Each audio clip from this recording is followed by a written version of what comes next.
Welcome back, Wastelanders. Welcome back to our report on the Brotherhood of Steel, our crusaders of the East and West Coasts, parading themselves in pre-war tech with a clear fixation to protect the Waste and its inhabitants from themselves and the lure of lost technology. In our first report, we discussed the history of the Brotherhood, their origins and obsession of pre-war technology, and gleaned some of their inherent motivations to deliver a better world for the future generations. We discussed the founder, member, and father to the Brotherhood, the first elder Maxon, one of a few to survive the original war and carry on the traditions of military doctrines amongst his followers. We investigated their expansion across the West Coast and their expedition to the East, but more specifically, this report will focus on the East Coast Brotherhood from the time of Elder Lyons and the fall of the East Coast Enclave, and the recent shift in ideology with somewhat overt actions in the Brotherhood in Boston. To begin, we should discuss the shift in nature for the Brotherhood from a passive military group hiding away in their bunker, destined to be forgotten, happy even if the world would just pass them by, until the various threats arose in the Western Wasteland. The Vipers, the Super Mutants, the rise of the NCR, and the threat of the Enclave were all motivating factors in the change of ideology of the Brotherhood.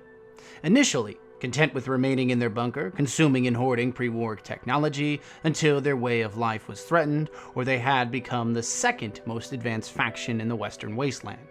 They would begin their expeditions towards the various centers of pre-war tech. This led the Brotherhood to head east to explore the ruins of Chicago, ultimately leading to their Eastern Chapter headquarters in the capital wasteland, under the ruins of the Pentagon. The Eastern Brotherhood would operate radically different than their Western originators, specifically on the topic of recruitment of Wastelanders, or perhaps conscription is the more appropriate term, and the general ideal of sharing non-military pre-war tech with the rest of the capital wasteland inhabitants. Again, radically different than the Western Chapter. The Eastern Chapter of the Brotherhood of Steel can easily be described as a more inclusive, less covert operation, as opposed to the Western Founding Chapter. Perhaps the main reason this change occurred was that the faction leadership in the West had no simple way to oversee Elder Lyon's pragmatic approach to the capital wasteland. Or, and perhaps more likely, Lyons knew that if the Brotherhood was to survive, even thrive, it must take on conscripts from the various Wastelanders. It would require grueling training, years of quote-unquote cleansing of Wasteland traditions, and an open mind regarding the various Wastelander traditions.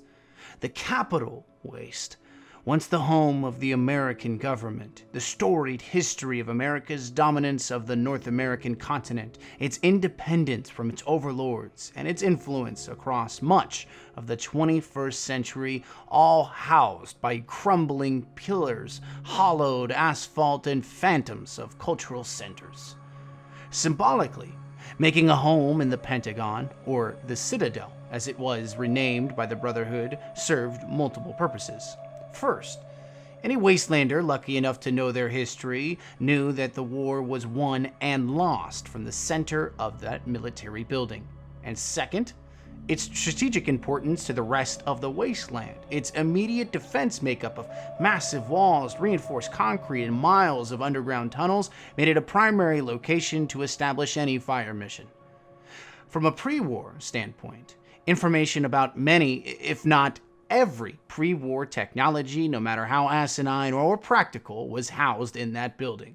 Some buried under rubble or dead circuitry, others still visible to any passerby. Initially, their goal was the removal of the Master's army, who, from the previous report, had sent his minions to any vault or pre-war center to uncover any information about the FEV or suitable populace of, quote, purebloods, to transfer into great super mutants. As they reached deeper into the Midwest wasteland, they had attempted to contact the lost Midwest Brotherhood chapter, whose primary goal was to annihilate the super mutant threat. Rumored to be lost, seeking out some mad AI technology. rumor and hearsay, if you ask any scribe, lunacy even, as no record indicates the truth of this AI, Vault Zero, or this lost faction. Regardless, the Eastern Brotherhood would continue to press on, settling itself in the Citadel. Under Elder Owen Lyons, the Brotherhood of Steel would face down the final remaining, at least that we know of, Enclave forces under a Colonel Autumn and the supposed President John Henry Eden. Once again, another Vault Dweller, records simply calling him the Lone Wanderer, played a crucial part in the survival and the continued story of the Brotherhood.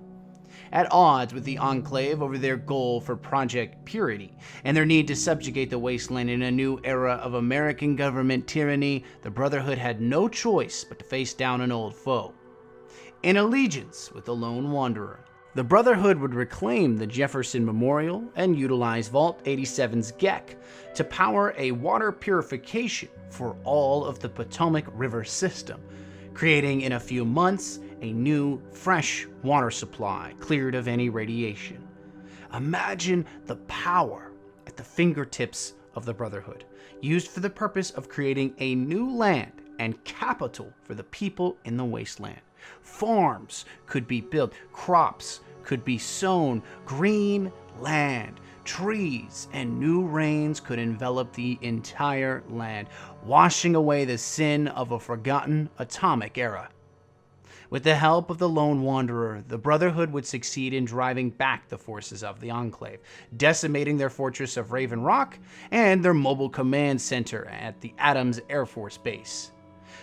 Presumably, this Brotherhood, under the guidance of the grizzled yet empathetic leader, would deliver the wasteland from its terrible predisposed fate. This would have been the current end to the chapter, at least until the reports from the Boston Commonwealth.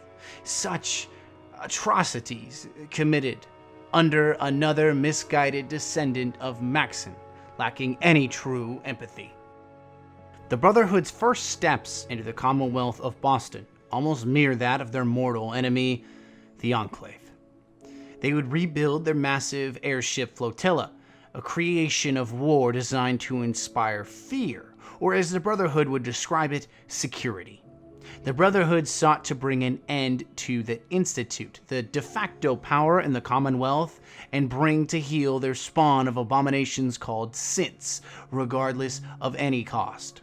The Eastern Brotherhood, under Elder Lyons, was a far cry of the current Brotherhood led by Maxon. It was militaristic, dominant, and unforgiving, a formalized military power with only some of Lyons' reforms still intact. Intelligence on the Eastern Brotherhood at this point is conflicting. We've received rumors and reports from Maxon being assassinated aboard the airship, being defeated by a faction called the Railroad, or pushed back by the Minutemen, even removed entirely by the Institute. It's difficult to discern the fact from the fiction, Wastelander. Uniquely difficult. The primary point of conversation here should be the return to dogmatic practices under Maxon. The Brotherhood would continue to conscript Wastelanders, but be highly motivated to remove any technologically advanced threat, all the while snuffing the various farms and outposts from their food supplies just to fill their coffers and war chest. Regardless of what is and isn't true, the Brotherhood have, for lack of a better word, acted as a force for good, even under the varying leadership. Ultimately, many would agree that they are a positive influence on the wasteland, acting truistically under their ideal that pre-war tech should be protected from the hands of the curious, or worse, the murderously ambitious. That this wasteland is still unprepared for the reintroduction of various advanced technologies, and that the Brotherhood should be the sole shepherds to humanity's salvation on their own timeline. But this is where I'd like to pass the decision and discourse to you, Wastelander. Are they truly a good upon this world? Is good or evil a force of nature, or just another word in a bloodied vocabulary to justify the ambitions of one man or another. Make your choice, Wastelander, as apathy leads only to a slow and painful death. Because the world we venture onto has already made its choices, and it has chosen war. And war never changes.